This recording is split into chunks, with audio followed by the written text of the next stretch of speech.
Okay. What do I need to do? What resources do I need to survive? I could call for backup. A human resource. This reminds me of a story I had once heard called Seventh Man. A book partially caused his best friend to die, and his parents supported him, cope with his grief, letting him move away. They supported him when he needed it most. I think I'll need some of that support. Maybe I could call for help. Like in the text, The Cost of Survival, it details some of the costs that go into rescuing people in the wilderness. Those people needed a human resource to survive. Without help from others, they might not have gone on to live another day.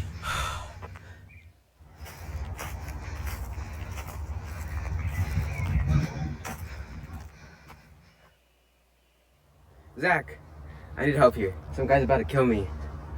Alright, I'm on my way. Just calm down. What? How's that gonna help me? Well, you need to have emotional strength in a situation like this. I read a story once, The Seventh Man, where a man was haunted by nightmares of his best friend's death. You have to come to terms with your guilt, or you'll have a hard time focusing on the fight ahead. But if I have mental strength, I'm smart enough to know how to outsmart my opponent. Isn't that enough? After all, the last time I was in a battle, that's all it took to win. I remember reading The Hunger Games. In one of the chapters, Katniss she had to know how to have the mental strength to know what to say when interviewed. While that may be true, Katniss was only able to come up with her plan because she had her emotions in check. After all, I read a passage once, The Moral Logic of Survivor's Guilt, where he talks about the overarching idea that guilt and reconciling it is an important part of moral repair and survival in a situation like this. I'm gonna kill you like you killed my sister. You really need to focus on your mental or soft skills rather than your technical or hard skills. We can go back to the moral logic of survivor guilt, which makes the point that the ability to reconcile guilt is an important in part of moral repair. If you're able to reconcile your guilt, you can get over grief more effectively.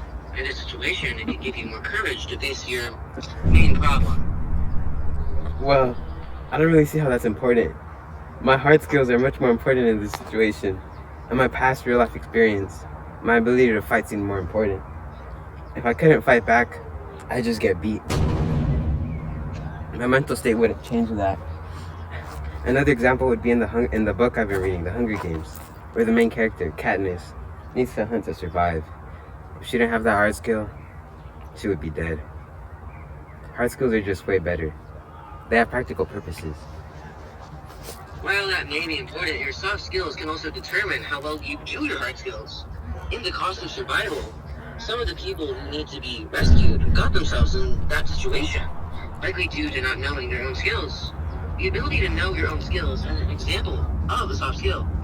If you know what you're capable of, you can take risks while knowing you're probably able to overcome them. Fine.